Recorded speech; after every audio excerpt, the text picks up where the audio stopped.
시청자 여러분 안녕하십니까? 뉴스9 윤정호입니다. 지난 금요일 이재명 민주당 대표에 대한 징역형 선고로 민주당이 사실상 정치적 공황 상태에 빠진 듯합니다. 판결 불복은 아니라면서도 정치 재판이라고 하고 이 대표가 아닌 당내 다른 정치 세력에 대해선 혐오에 가까운 막말성 발언을 쏟아내고 있습니다. 장외 집회도 계속 이어간다는 방침이라는데 양심의 법정을 말하기 전에 불과 몇 년 전 자신이 전직 대통령을 향해 쏟아냈던 말들을 기억이라도 했으면 합니다. 사법부 때리기가 앞으로 여럿 남아있는 이 대표 재판에 악영향을 미칠지도 모른다는 우려가 있어 공식적으로는 조심하는 듯도 합니다만 언제까지 갈지 지켜볼 일입니다. 먼저 권영석 기자가 지도부의 인식이 어떤지 알려드립니다. 이재명 대표의 선거법 위반 1심 선고 이후 처음으로 열린 민주당 지도부 공개회의에서 박찬대 원내대표는 사법살인이라고 규정했습니다. 이재명 대표에 대한 1심 재판부의 판결은 누가 봐도 명백한 사법살인이었습니다. 사법부 판결을 신뢰할 국민은 없습니다. 서울법대를 나온 게 맞느냐는 말까지 나온다며 판사를 향한 조롱성 발언도 나왔습니다. 지도부 9명 가운데 이 대표를 포함한 2명을 제외하곤 모두 이 대표 유죄 판결을 비판하는 말로 공개 발언을 채웠습니다. 조작 기소를 받아 쓴 허술한 법리를 누가 감정 아닌 합리화 하겠습니까? 오죽하면 서울법대 나온 판사가 맞냐고들 하겠습니까? 다른 친명계 의원들도 재판부가 이 대표에게 나쁜 편견을 갖고 판결을 내렸다고 비판하는가 하면 이 대표 지지자들이 모인 온라인 커뮤니티엔 저런 정치 판사는 파면시키고 변호사 개업도 못하게 해야 한다는 글들이 올라왔습니다. 다만 판결 불복으로 비춰지는 것에 대해선 경계하는 분위기입니다. 판결 자체를 부인할 수 없는 거 아니겠습니까? 판사에 대해서 비방하는 것은 좀 바람직하지 않다고 보고 있고요.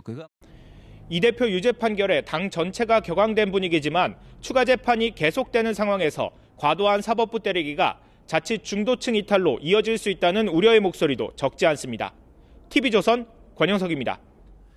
민주당 내 친명계는 이재명 대표의 사법 리스크가 현실로 닥치자 단일 대우를 강조합니다. 그 과정에서 이 대표를 신의 사제에 비유하는 등 과한 표현이 등장했습니다. 비명계에 대해서는 위협을 느꼈는지 진심이 담긴 듯한 섬찟한 협박성 발언도 나왔습니다. 얼마나 심각한 발언이었는지 최영국 기자가 보도합니다.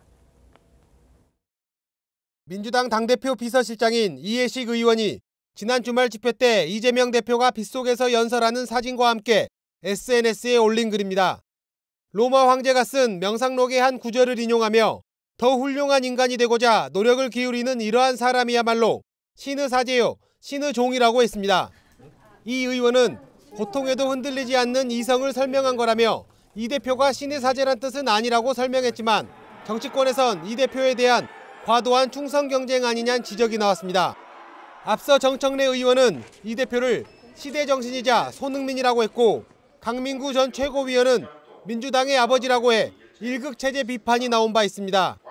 이 대표에 대한 1심 징역형 선고로 비명계의 정치적 공간이 넓어질 거란 관측이 나오자 친명계는 일찌감치 경계에 나섰습니다. 민주당에 숨죽이던 비명계가 움직이기 시작했다. 움직이면 죽습니다. 제가 당원과 함께 죽일 겁니다. 민주당 당원 게시판에서도 내부의 적부터 소탕해야 한다. 김경수, 김부겸 등은 분수를 알아야 한다 등 비난글이 이어졌습니다. 이 같은 분위기 탓에 비명계 인사들이 당장 이 대표에게 각을 세우기보단 추가 판결에 따른 여론의 추이를 지켜보며 향후 행보를 정할 거란 전망이 우세합니다. TV조선 최완국입니다.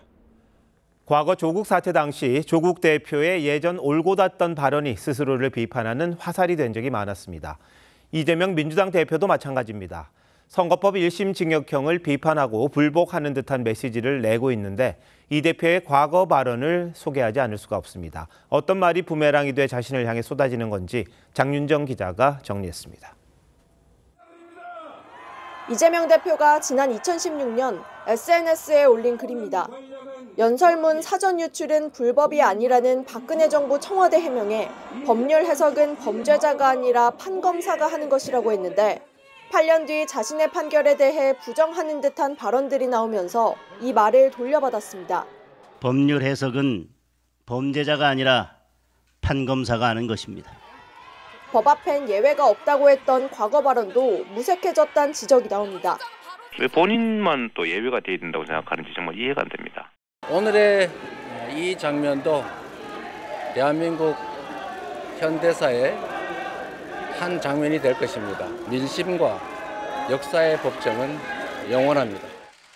경기지사 시절인 2020년 대법원이 공직선거법 원심을 파기환송했을 때 거짓이 진실을 이길 수 없다는 믿음, 정의에 대한 믿음을 줬다며 법원에 신뢰를 보였던 모습과도 달라졌습니다. 항소하게 될 것입니다. 기본적인 사실 인정부터 도저히 수긍하기 어려운 그런 결론입니다.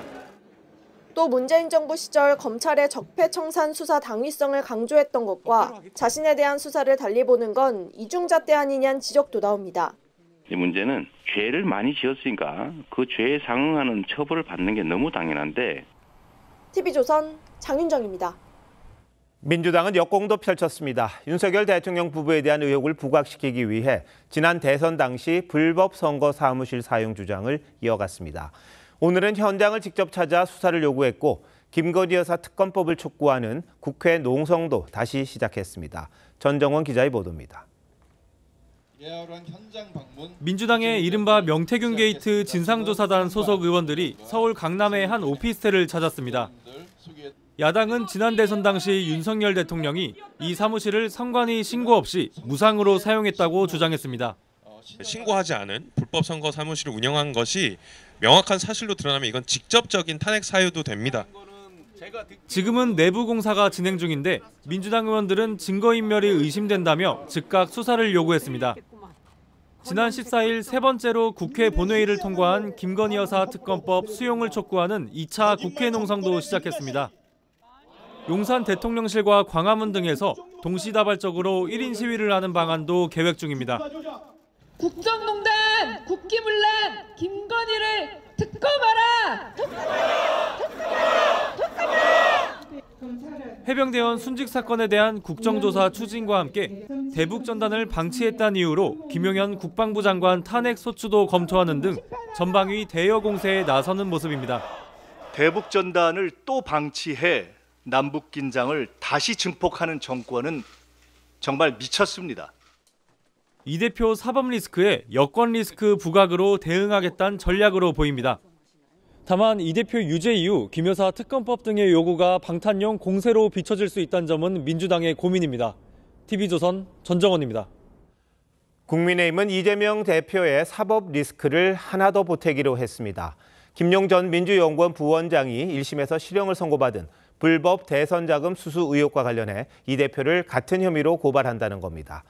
야당의 사법부 때리기에는 재판 지연 방지 전담팀을 만드는 등 대응책 마련에 나섰습니다. 한송원 기자가 단독 취재했습니다. 국민의힘 최고위원 회의는 민주당 이재명 대표 성토장을 방불케 했습니다.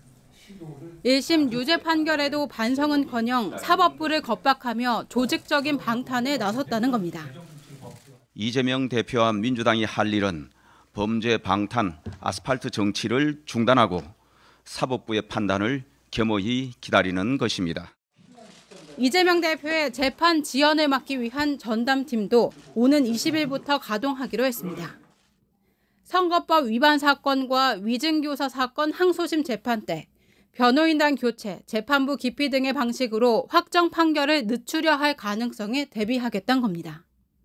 재판이 계속 선고되고 있는데요. 국민들께서 이걸 바라보시는데 너무 많은 에너지를 쏟으시고 너무 피곤해하실 것 같습니다. 재판이 빨리 확정되어야 합니다.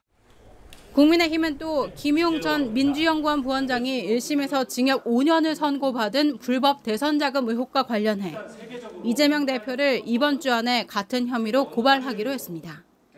최근 검찰은 이 대표가 지난해 4월부터 김 전 부원장 변호인들이 있는 SNS 대화방에 참여해 재판 상황을 공유받고 변론 방향을 제시하는 정황을 포착한 바 있습니다. 이재명 대표와 김용이 공범이 아니라면 왜 이런 일을 합니까? 변호사를 통해 사건 관련자들이 몰래 접촉하는 것. 국민의힘은 오는 25일 위증교사 1심 재판도 중형이 선고될 가능성이 높은 것으로 보고 사법 리스크 공세를 이어가고 있습니다. TV조선 한송원입니다. 하지만 이재명 대표 1심 선고가 국민의힘에게 오롯이 호지만 될 수는 없습니다. 쇄신 노력 없이 반사 이익만 기대하다간 자칫 변화의 동력까지 잃을 수 있다는 우려가 많습니다. 이를 의식한 듯 한동훈 대표는 연일 민생 이슈를 띄우며 외연 확장에 나서는 모양새입니다. 이태희 기자가 보도합니다. 국민의힘 한동훈 대표가 중소기업인들과 악수를 나누고 기업 애로사항이 담긴 정책 과제집을 받아듭니다. 한 대표가 중소기업을 대변하는 단체를 찾은 건 취임 후 처음입니다. 중소기업! 한 대표는 중소기업 연체율이 늘고 있다며 대출이자를 낮추는 방향이 필요하다고 했습니다. 예대 마진 차이가 이렇게 크게 오래 지속되게 되면 가계와 기업에 큰 부담이 된다고 생각합니다. 국가 채무를 제한해 방만한 재정을 막는 재정준칙 법제화도 국회 기재위원회를 중심으로 야당과 협상해 연내 처리하겠다는 방침입니다. 이재명 대표 1심 선고를 기점으로 적극적으로 쇄신하고 민생 행보에 더 공을 들여야 한다는 당내 목소리가 이어진 데 따른 행보로 보입니다. 국내힘 스스로를 돌아봐야 한다 이런 생각을 하게 되고요. 우리를 스스로 개혁해 나가야 할 것이다. 반사 이익을 노리면서 희낙락할 처지가 아닙니다. 민생은 수렁에 빠져 헤매고 있습니다. 당 원로들도 이 대표 사법 리스크 반사 이익을 기대하면 안 된다. 거대 지표에 기대지 말고 세밀한 민생 현장을 살펴야 한다고 조언했습니다. 윤석열 대통령 비방글이 작성된 당원 게시판 논란도 진행 상황에 따라 당내 분열의 도화선이 될 가능성이 있습니다. TV조선 이태희입니다. 이재명 대표가 허위사실 유포로 징역형을 선고받은 데 대해 민주당은 지나치다고 주장합니다. 그런데 같은 혐의로 징역형을 선고받은 경우가 한두 번이 아닙니다. 대표적인 사례를 한지은 기자가 모아봤습니다. 민주당은 이재명 대표가 선거법 재판에서 무죄나 100만 원 미만 벌금형을 받을 걸로 예상했습니다. 그런데 징역 1년, 집행유예 2년이란 징역형이 나오자 너무 과하다고 반발하고 있습니다. 통상의 양형을 크게 벗어난 징역형을 선고해서 사법을 정치의 한복판으로 내몰았습니다. 공직선거법상 허위사실 공표죄는 5년 이하의 징역, 3천만 원 이하의 벌금형이 가능합니다. 재판부는 이 대표가 전파력이 큰 방송을 이용했고 동종 전과가 있다는 점 등을 감안해 형량을 높였습니다.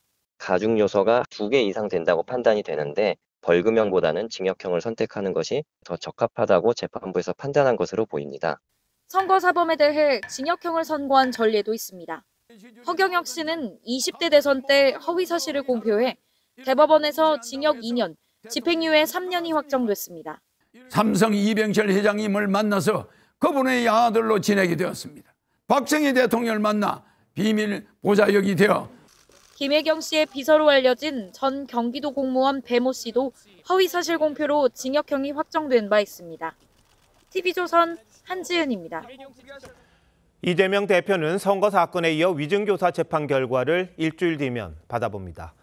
여당은 국민의 알 권리 차원에서 재판 생중계를 다시 한번 신청했습니다. 선거 재판은 방송이 불발됐는데요. 이번엔 어떨까요? 재판부는 늦어도 금요일까지 생중계 여부를 결정할 걸로 알려졌습니다. 윤재민 기자입니다. 국민의힘은 이재명 대표의 선거법 위반 1심 선고를 앞두고 생중계를 요구하며 1인 시위를 했습니다. 선거법 사건 재판부는 불허했지만 여당은 오는 25일 이 대표 위증교사 재판도 생중계를 신청했습니다. 일주일 후에는 위증교사 혐의라는 또 하나의 중대한 재판이 예정되어 있습니다.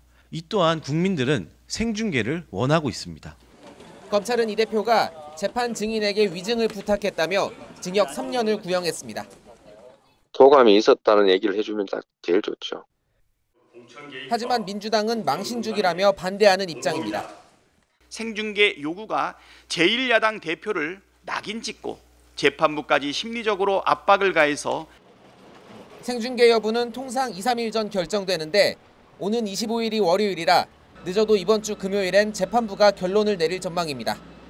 앞서 선거법 위반 사건 재판부는 선고 이틀 전 관련 법익을 종합적으로 고려했다며 생중계를 불허한 바 있습니다.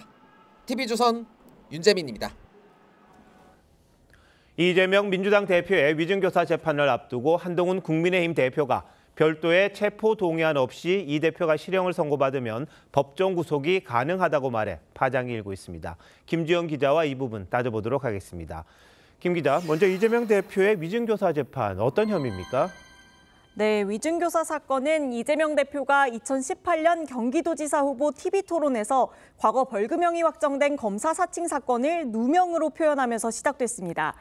검찰은 이 대표가 이 발언으로 선거법 재판을 받게 되자 증인이었던 김진성 씨에게 위증을 교사했다고 봤습니다. 위증교사 형량은 기본 징역 6개월에서 1년 6개월로 공직선거법 위반보다 더 높은데요. 이 때문에 유죄가 인정될 경우 실형이 나오고 법정 구속도 될 수 있다는 말이 나오고 있습니다.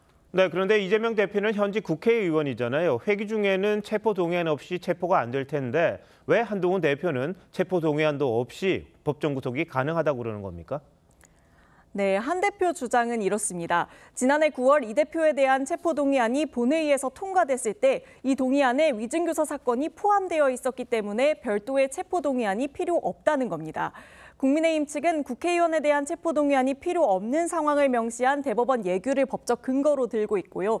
또 2022년 정창민 전 의원이 사례도 제시했습니다. 정 의원은 체포 동의안 가결로 구속됐다가 보석된 이후 1심에서 법정 구속이 됐는데 이 과정에서 체포 동의안 표결이 한 번만 이뤄졌다는 겁니다. 네, 물론 민주당은 별도의 체포 동의안이 필요하다 이렇게 주장하고 있죠. 네, 민주당은 지난해 검찰이 이 대표에게 청구한 영장 표지를 공개하면서 이미 영장 기한이 지났고 법원이 영장을 기각하면서 당시 체포동의안은 효력을 잃었다고 강하게 반발했습니다. 또 당시 체포동의안 피의 사실에는 위증교사 외에도 다른 사건들이 포함돼 동일한 사안이라고 보기도 어렵다고 했습니다. 각 당이야 입장이 첨예하게 갈릴 거고요. 법조계에서는 어떻게 보고 있습니까? 네, 전례 없는 사건이라서 법조계도 해석이 완전히 갈렸습니다. 일부는 같은 사건을 다루는 거면 국회 동의가 별도로 필요 없다고 봤고요. 사안 자체가 사실관계가 동일한 거잖아요. 범죄 혐의 자체도 체포동의안 가결시켰을 때 그때 범죄 혐의하고 같은 내용 아니에요? 네, 반대로 민주당 해석대로 이전 국회의 결정은 효력이 없다는 해석과 지난해는 검찰이 청구한 영장이고 법정 구속은 재판부 판단이라 주체가 달라서 별도의 동의가 필요하다는 분석도 나왔습니다. 체포영장과 판사가 발부하는 구속영장은 전혀 성격이 다르기 때문에 별개의 성격이기 때문에 별개의 종류다. 만약 판사가 법정 구속을 하더라도 곧 풀려날 가능성이 커 보이는데요. 네, 현역 의원은 국회가 석방 결의안을 제출하면 풀어줘야 하는데요. 20년 전에 서청원 전 한나라당 대표가 구속된 뒤 국회가 석방 결의안을 통과시켜 12일 만에 풀려났던 적이 있습니다.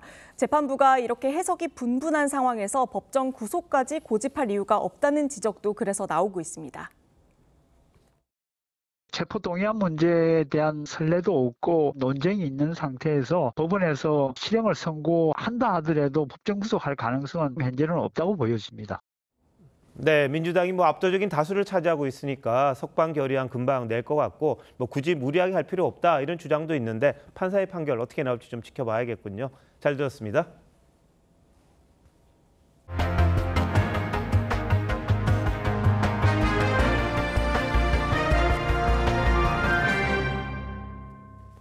명태균 씨 사건과 관련해 물고 물리는 폭로전이 이어지고 있습니다. 강혜경 씨는 명 씨가 윤석열 대통령을 팔아 지방선거 공천 장사를 했다고 주장했습니다. 반면 명 씨 측은 당시 당 대표였던 이준석 의원이 김영선 전 의원 공천의 배우라고 합니다. 도대체 누구 말이 맞는 건지요? 신유만 기자가 취재했습니다. 강혜경 씨가 9번째 소환 조사를 받으러 창원지검에 들어섭니다. 강 씨는 명태균 씨가 2022년 지방선거 예비 후보자들에게 공천을 미끼로 돈을 받았다고 주장했습니다.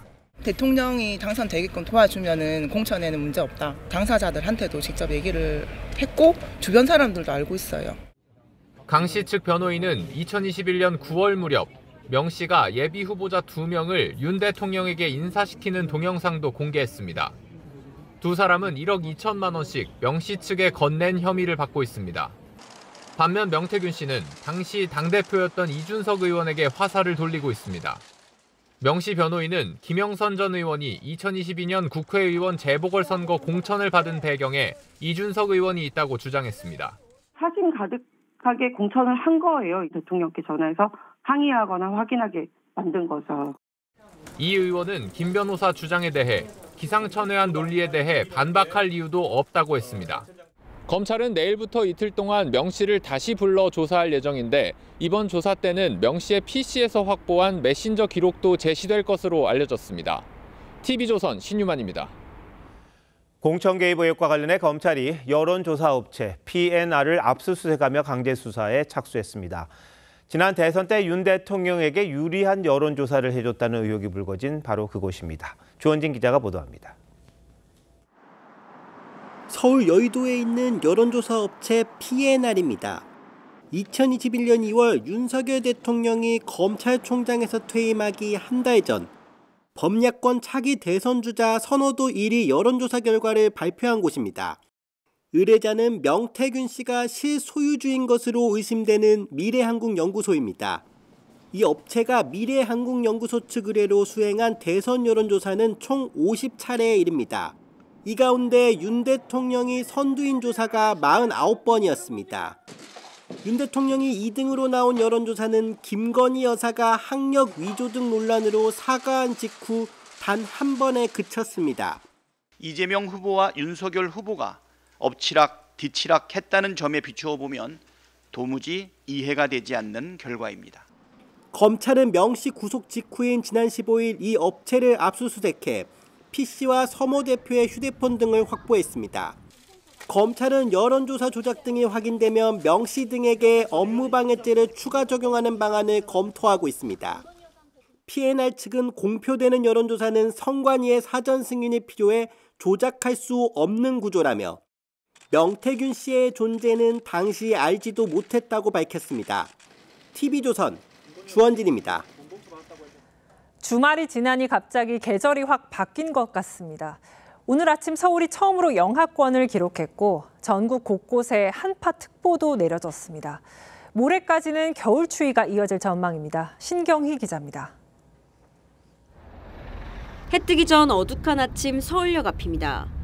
엄마가 담요를 꺼내 아이 몸에 둘러주고 목도리를 칭칭 감은 시민이 출근길을 서두릅니다. 오늘 아침 서울의 기온이 영하로 떨어지며 올가을 들어 처음으로 영하권에 들었습니다. 나와보니까 너무 추워가지고 바로 패딩을 구입하게 됐습니다. 강원과 충청 이남, 전북 등에 내려진 한파특보는 오전 10시를 기해 해제됐지만 한낮에도 수은주는 10도 이하에 머물렀습니다. 낮 3시가 넘은 지금 광화문 광장의 낮 기온은 7도를 넘어서고 있습니다. 지난주 낮 기온이 최대 22도까지 올랐던 것과 비교하면 약 14도 이상 떨어졌습니다. 가을이 더 가기 전에 그래도 추워도 한번 돌아보려고 나왔어요. 중국 북부지방에서 차가운 대륙고기압이 남동쪽으로 이동하며 한반도에 추위를 몰고 왔습니다. 영하 20도의 찬 공기가 내려오며 지상 부근에서 발달한 대륙고기압까지 가세를 하여 매우 추운 날씨로 보였습니다. 내일 아침에도 서울 0도, 파주 영하 4도, 대관령 영하 5도 등 중부 곳곳이 영하권에 머물고 전국 대부분 지역에서 얼음이 얼고 서리가 내릴 전망입니다.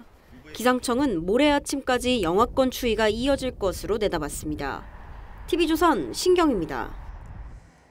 어젯밤 세종시의 한 상가 주택에서 불이 났습니다.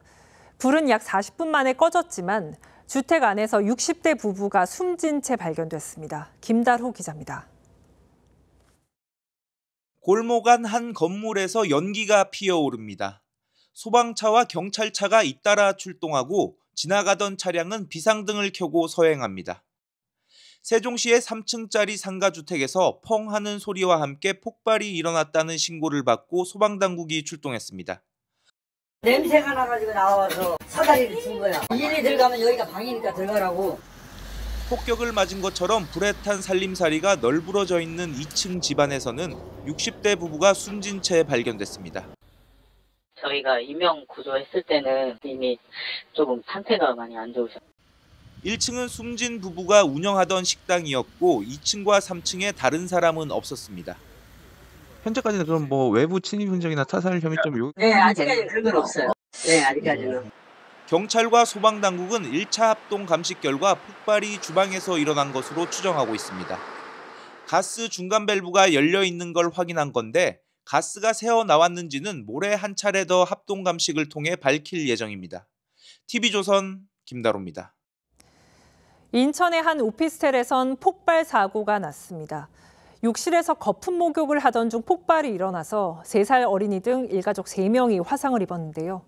스프레이형 입욕제가 폭발의 원인으로 추정되고 있습니다. 노도일 기자가 취재했습니다.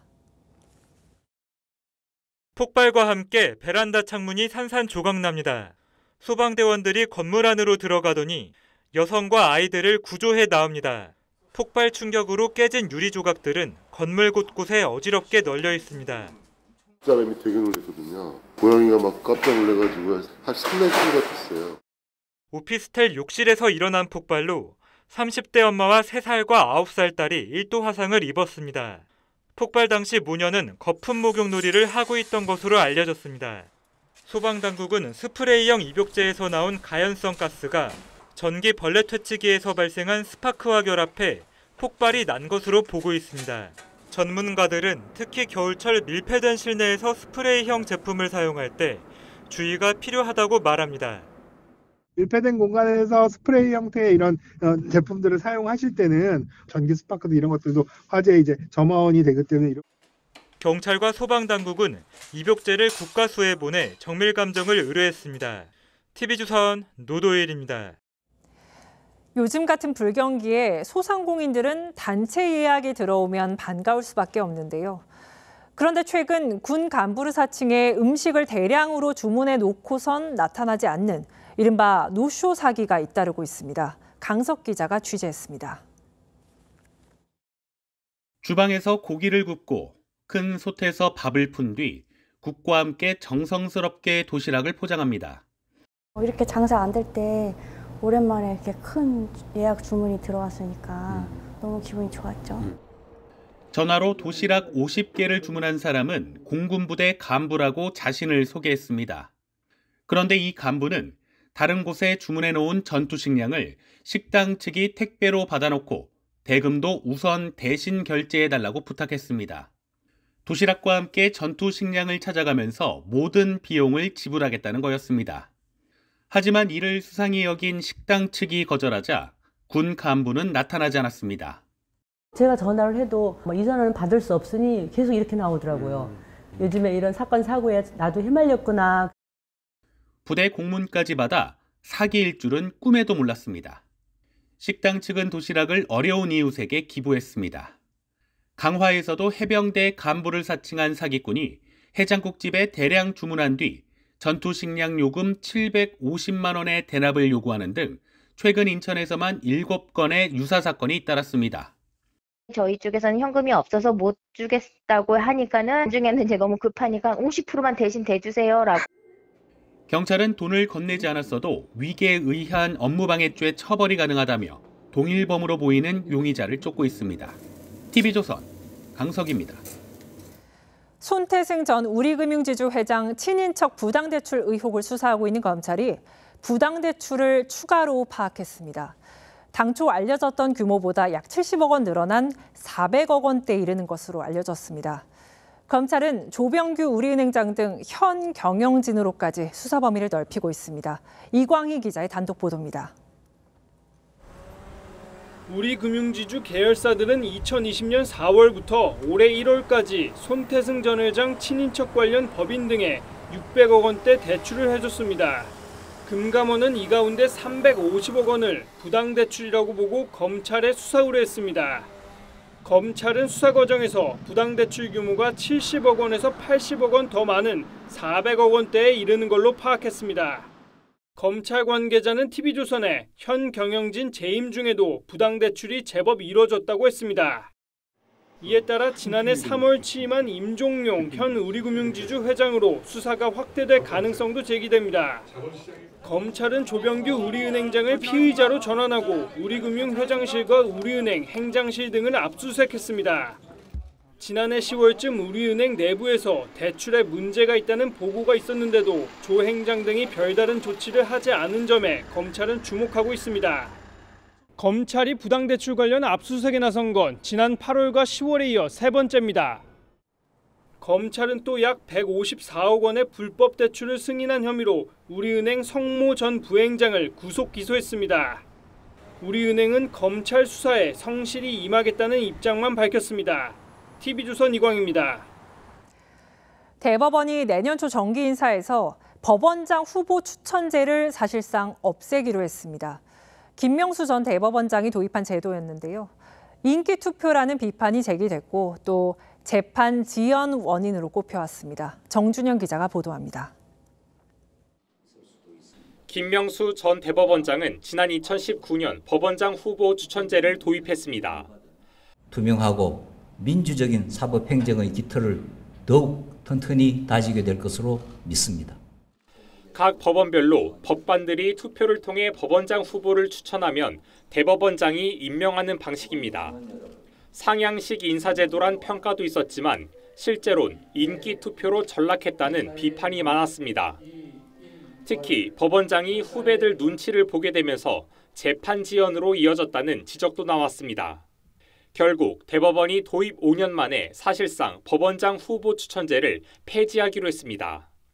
천대엽 법원행정처장은 법원장 후보 추천제는 좋은 취지에도 불구하고 여러 문제와 부작용이 지적됐다며 법원장 보임 절차를 새롭게 마련했다고 밝혔습니다. 재판 지연이라는 최대 난제를 풀기 위한 방안을 다각도로 강구해야 합니다. 대법원은 기존의 법원별 투표를 없애고 법관과 법원 공무원 모두가 전국의 법원장 후보를 추천하는 방식으로 바꾸기로 했습니다. 또 고등법원 부장판사도 다시 지방법원장에 임명하기로 했습니다. TV조선 정준영입니다. 전공의와 의대생들이 대거 참여하는 대한의사협회 비상대책위원회가 오늘 출범했습니다. 여야의정협의체 참여 여부가 관건인데 비대위는 정부의 변화가 없다면 계속 투쟁하겠다는 강경한 입장을 보이고 있습니다. 임서인 기자입니다. 내년 초 차기 대한의사협회장 보궐선거까지 의료계를 이끌 의협 비상대책위원회가 꾸려졌습니다. 전체 비대위원 15명 가운데 박단 전공의 대표 등 전공의와 의대생이 6명으로 전체의 40%입니다. 사직 전공의들과 의대생들의 의견을 반영하는 것이 중요하다는 판단 하에 위 구성안을 제안하였고 의정 갈등 해소에 열쇠를 진 이들이 비대위의 중심에 서면서 앞으로 적극적인 의견 개진을 할 것으로 보입니다. 선배 의사들도 이들의 목소리를 우선 반영한다는 입장입니다. 전공의 의대생들의 의견을 구해야 된다고 생각을 합니다. 저 혼자 독단적으로 결정할 수 있는 문제는 아니라고 생각합니다. 다만 정부와의 입장차는 당분간 쉽게 좁혀지지 않을 전망입니다. 비대위는 정부와의 신뢰 회복 조건으로 의대 증원 관련 책임자 문책을 또다시 요구했습니다. 정부의 특별한 변화가 없으면 저항과 투쟁을 계속할 수밖에 없다고도 했습니다. 하지만 전공의와 의대생들이 대정부 목소리를 내기 시작한 만큼 이번 사태에 실질적인 해법을 찾을 수 있을 거란 관측도 나옵니다. TV조선 임서인입니다. 윤석열 대통령이 지금 남미를 순방 중입니다. G20 정상회의가 열리는 브라질에서 현지 언론과 인터뷰를 했는데 미국과 중국과의 관계에 대해 한쪽만 택할 일은 아니라고 했습니다. 기존 방침과는 좀 다른 듯하죠. 왜 그런지 리우데자네이루에서 김정우 기자가 보도합니다. G20 정상회의 참석을 위해 브라질에 도착한 윤석열 대통령은 현지 언론과의 인터뷰에서 심화하는 미중 간 패권 경쟁에 대해 한국에 있어 양국은 둘 중 하나를 선택해야 하는 문제가 아니라고 했습니다. 우리 정부의 외교 기조는 한미동맹을 기본축으로 중국과도 계속 소통하며 관계 발전을 위해 노력한다는 겁니다. 앞서 바이든 대통령과 시진핑 주석을 잇따라 만난 윤 대통령이 트럼프 집권 2기를 맞아 외교 전략에 변화를 모색하는 거란 분석이 나옵니다. 한중 양국이 여러 도전에 직면해서 긴밀한 소통과 협력을 지속해 나가기를 기대합니다. 다만 대통령실은 기조 변화라기보단 한미동맹 복원과 한미일 협력이 궤도에 오른 만큼 한중 관계 강화에도 힘을 기울이겠다는 거라고 설명했습니다. 윤 대통령은 러북 군사 협력에 대해 적반 하장인 러시아와 북한이 한미동맹의 책임 전가를 한다며 강력하고 실효적 제재를 긴밀히 공조하겠다고 했습니다. 윤 대통령은 잠시 뒤 글로벌 기아와 빈곤 퇴치를 위한 세션을 시작으로 본격적인 G20 정상회의 일정에 돌입합니다. 브라질 리우데자네이루에서 TV조선 김종우입니다.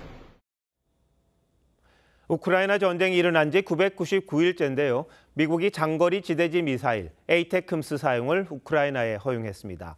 러시아 본토를 타격할 수 있는 무기라 러시아는 3차 대전을 경고하며 반발했습니다. 황선영 기자입니다.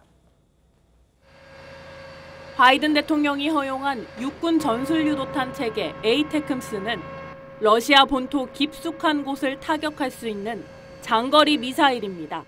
최대 170kg의 폭발물을 싣고 사거리가 300km 이상입니다. 일반 포병 로켓보다 대기권으로 더 높고 멀리 빠른 속도로 비행합니다. Такі речі не анонсують. Ракети самі за себе скажуть. Обов'язково. Слава Україні! 미국은 지난 4월부터 우크라이나에 에이테크스를 제공했지만 러시아 본토 타격은 금지해왔습니다. 이번 정책 전환과 관련해 미 당국자들은 러시아가 북한군을 전투에 투입한 것에 대한 대응이라며 북한이 병력을 더 보내선 안 된다는 메시지라고 설명했습니다. 에이테크스는 쿠르스크주 일부를 점령하고 있는 러시아와 북한군을 겨냥할 가능성이 커졌습니다. Countering North Korea is dangerous and destabilizing cooperation with Russia. We're taking it on together. I think it makes a big difference for peace and security. 러시아는 3차 대전을 향한 큰 발걸음, 서방이 우크라이나를 완전히 폐허로 만들기로 결정했다는 등 강하게 반발했습니다. Подливать масло в огонь и продолжать провоцировать дальше нагнетание напряженности вокруг этого конфликта. 지난 9월 푸틴 대통령은 서방이 우크라이나에 러시아 영토 타격을 허용한다면 러시아와 전쟁 중이라는 의미가 될 거라고 경고했습니다. TV조선 황선영입니다. 제3차 세계대전을 입에 올린 건 러시아만이 아니었습니다. 북한 김정은이 대대장들 모두를 평양에 불러놓고 미국의 우크라이나 지원을 비난하면서 같은 목소리를 낸 겁니다. 하지만 내부 상황은 쉽지가 않아 보입니다. 10년 만에 갑자기 대대장 회의를 소집한 게 러시아 파병 소문이 번지기 때문이라는데요. 내부 단속이 가능할지 지켜볼 일입니다. 이채영 기자의 보도입니다. 2만 명을 수용할 수 있는 평양체육관이 북한 전역에서 올라온 대대장과 대대 정치 지도원들로 가득 찼습니다. 김정은이 주석단에 등장하자 환호가 터집니다. 김정은은 30분 안팎의 연설 도중 미국의 우크라이나 지원을 비판하며 이례적으로 3차 대전이라는 표현을 썼습니다. 국제 안보 형세는 제3차 세계 대전이 일어날 수 있다는 불안을 키우며 더욱 위험한 지경으로 치닫고 있습니다. 파병을 통해 러시아와 사실상 공동 운명체가 됐다고 판단한 걸로 보이는데 정작 북한군 파병에 대해선 언급하지 않았습니다. 러시아와 함께 나토 미국에 대응하는 그런 공동 전선의 일환으로서 3차 대전을 말을 한 거다. 이렇게 지원이 확대되면 확대될수록 러시아는 수세에 몰리게. 10년 만에 대대장 소집을 두고선 러시아 파병으로 인한 내부 불만 고조에 따른 거란 관측이 나옵니다. 북한 내 파병 소문 확산을 차단하려는 군 단속 차원이란 겁니다. 기층 단위, 특히 대대 단위에 대한 정치 사상적 단속, 그리고 파병으로 인한 불안정성이 증가하는 부분들을 최대한 억제하겠다라는. 정부 당국은 외신 등을 통해 북한군의 러시아 파병 소식이 속속 전해지면서 북한 내에서도 부유층들을 중심으로 파병 소문이 빠르게 퍼지고 있는 걸로 보고 있습니다. TV조선 이채연입니다.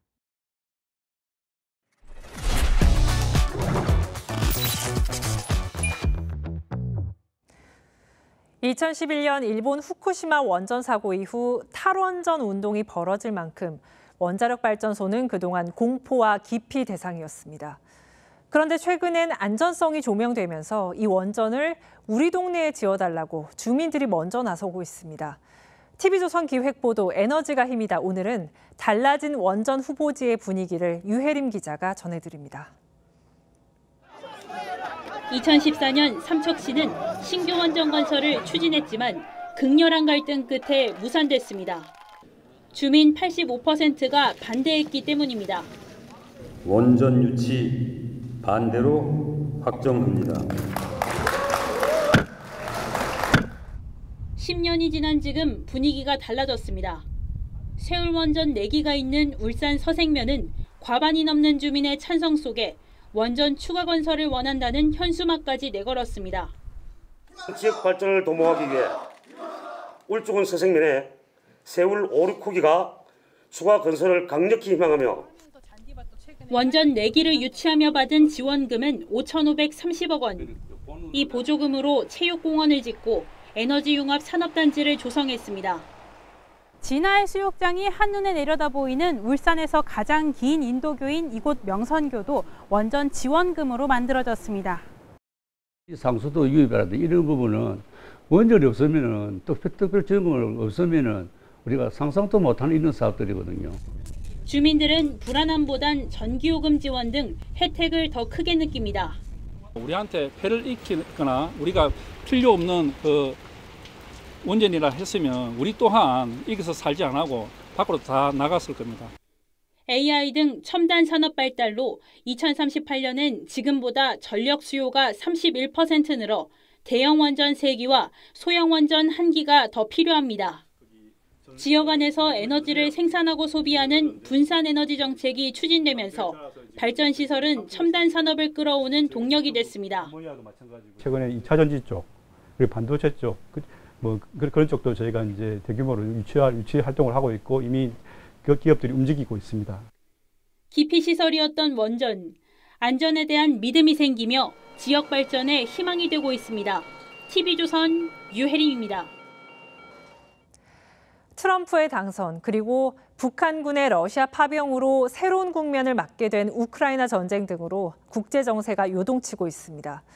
오늘 개막한 TV조선 글로벌 리더스 포럼에선 신냉전 시대의 국제 질서 그리고 북핵 문제에 대해 열띤 논의가 이어졌습니다. 장혁수 기자입니다. 전쟁 준비를 선언한 북한, 우크라이나에 러시아 본토 미사일 타격을 허용한 미국, 한국 전쟁을 1차 냉전의 첫 전쟁으로 규정한 니얼 퍼거슨 하버드대 석좌 교수는 러시아 우크라이나 전쟁으로 2차 냉전이 본격화했다고 진단했습니다. 북한의 핵무장에 대응하기 위해선 한국의 핵무장이 현실적 대안이 될 수 있다고도 내다봤습니다. I think the Trump administration is going to have to give serious consideration to the possibility of arming key allies, including South Korea, with nuclear weapons. Because without a nuclear weapon, South Korea is dependent on the United States to deter North Korea. 지난해 11월 탈북한 리일규 전 참사는 미북 관계 진전이 없을 수도 있다며 러시아를 언급했습니다. 러시아가 착실하게 제재 불이행을 해주고 있음으로 해서 미국이 북한을 압박할 수 있는 카드가 없어졌다고 생각을 합니다. 한미가 한 목소리를 내지 못할 거란 우려도 나왔습니다. An approach that measures alliances in terms of defense spending, in terms of financial contribution to U.S. forces stationed here. And that's pressure that's going to test our relationship. 오늘 포럼에는 한덕수 국무총리, 한동훈 국민의힘 대표와 추경호 원내대표, 안철수, 서영교, 김병기 의원 등 여야 의원을 비롯해 오세훈 서울시장 등 정재계 인사가 다수 참여해 국제사회 속 한국의 역할에 대한 관심을 보였습니다. TV조선 장혁수입니다. 오늘 포럼에선 역대 대통령을 보좌했던 비서실장들이 한자리에 모였습니다. 하나같이 쓴소리도 듣는 대통령이 필요하다고 했는데요. 현 정부에 어떤 조언들을 했는지 자세한 내용은 김예나 기자가 전해드립니다. 국무회의에서 쓴소리를 아끼지 않아 혈죽선생으로 불렸던 전윤철 전 김대중 대통령 비서실장. 반대 의견도 포용하는 대통령과 직언을 서슴지 않는 참모들이 안정적인 전국을 만든다고 강조했습니다. 직언을 해본 적이 있는가? 저는 그거 묻고 싶어요. 안 듣는다. 그러면은 나와야 됩니다. 사표 쓰고 나와야죠. 참모들은 대통령을 설득하는 끈기를 가져야 하고 대통령은 쓴소리를 받아들일 수 있는 용기가 필요하단 겁니다. 끈기를 가지고 소신을 가지고 대통령을 설득하고 그게 안 되면은 다 무너지는 겁니다. 정치적 그 지형을 뛰어넘는 그러한 쓴소리를 받아들일 수 있는 용기가 필요합니다. 지지층 결집에만 집중하는 국회에도 자성을 촉구했습니다. 대화하고 협상하고 저는 이 일이 중단되면 국가 경영의 자격이 없다고 봐야 되겠죠. 역대 대통령을 지근거리에서 보좌했던 비서실장들은 반대 의견도 수용하는 소통과 공감의 리더십이 필요하다고 입을 모았습니다. 2024 글로벌 리더스 포럼 이틀째인 내일은 초갈등 사회의 해법에 대한 발표와 토론이 이어집니다. TV조선 김예나입니다. 이탈리아의 작곡가 푸치니가 죽기 전 마지막으로 남긴 오페라 투란도트가 다음 달 우리나라 관객들을 찾아옵니다. 푸치니 서거 100주기를 맞아 실내 오페라 역사에 남을 초대형 규모로 펼쳐집니다. 장동욱 기자입니다. 장엄한 무대 연출, 아무도 잠들지 마라 등의 아름다운 아리아로 잘 알려진 푸치니의 대표 오페라 투란도트가 초대형 스케일로 우리 관객들을 찾아옵니다. 푸치니의 서거 100주년을 맞아 실내 오페라 역사상 최대 규모로 펼쳐집니다. 세계 3대 테너 반열에 올랐던 전설 플라시도 도밍고가 지휘자로서는 처음으로 우리 관객들을 만나고 러시아 출신의 세계적인 테너 알렉산드르 안토네크와 우크라이나 출신으로 뉴욕 메트로폴리탄 오페라에서 투란도트 역을 맡았던 류드밀라 모나스티르스카 등 14개국에서 최고 성악가들이 내한해 무대를 꾸밉니다. 우리나라 성악가 중에서는 러시아 볼쇼이 오페라단 등에서 활약해온 소프라노 박미혜가 주역 중 하나로 무대에 오릅니다. 투란도트에게 진실한 사랑의 의미를 깨우쳐주는 리우 역으로 열연합니다. 세계 최고의 성악가들이 함께 모여서 그 어우러지는 이 정말 오페라를 볼 수 있는 기회가 그렇게 흔치 않은데 또 주역으로 참여하게 돼서 정말 영광이고 너무나 큰 기쁨이 아닐 수 없죠. 역사에 남을 오페라의 향연, 다음 달 22일부터 31일까지 서울 코엑스에서 펼쳐집니다. TV조선 강동입니다.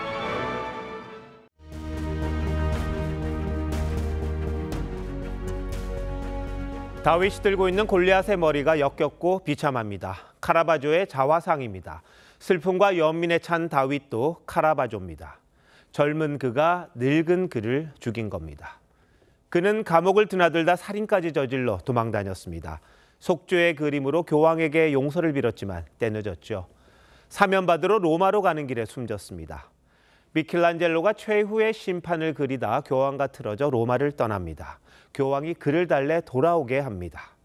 콧대가 높아졌을 법하지만 정반대였습니다. 성 바르톨로메오가 순교하며 벗겨진 살가죽을 들고 있습니다. 얼굴과 전혀 다릅니다. 미켈란젤로 자신입니다. 자존심을 꺾고 돌아온 살가죽보다 못한 인간입니다.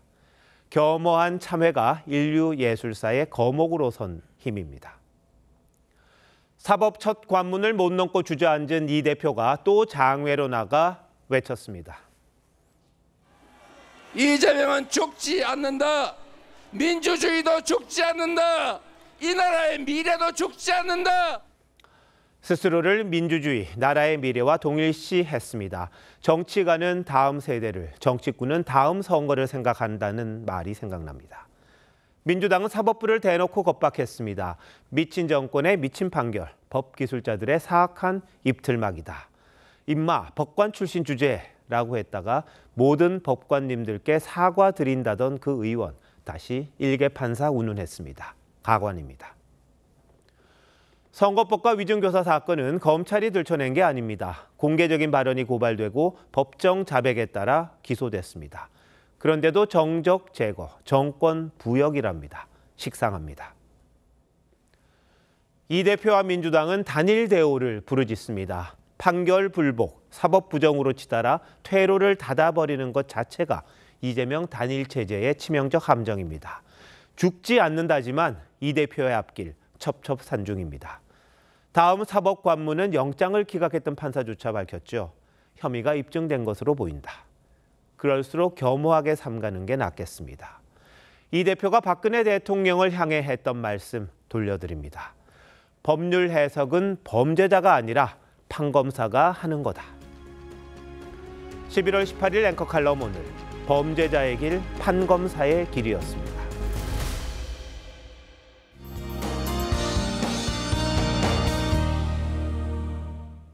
갑작스레 찾아온 초겨울 추위에 놀라셨죠? 내일 아침에도 서울이 0도로 춥겠고 대부분 지역에 서리가 내리고 얼음이 얼 수 있겠습니다. 낮 기온은 예년 이맘때 수준과 비슷해지겠지만요. 당분간 아침 공기가 무척이나 차가워서요. 감기 걸리지 않도록 조심하셔야겠습니다. 조금 더 자세한 지역별 기온입니다. 내일 아침에 대전이 영하 1도 등 중부지방은 오늘과 비슷하겠습니다. 낮 기온은 10도 안팎으로 오늘보다는 조금 높겠습니다. 남부지방은 아침에 대구와 전주, 광주가 모두 영상 1도로 출발하겠습니다. 한낮에는 여수가 13도, 부산이 16도까지 오르겠습니다. 내일 전국 하늘에 구름 많겠습니다. 제주도는 새벽까지 바람이 강하게 불겠고 낮부터 5mm 안팎의 비가 조금 내리겠습니다. 목요일에는 수도권과 영서, 충청에 비 소식이 있습니다. 날씨였습니다. 11월 18일 월요일 뉴스9 마칩니다. 시청해주신 여러분 고맙습니다.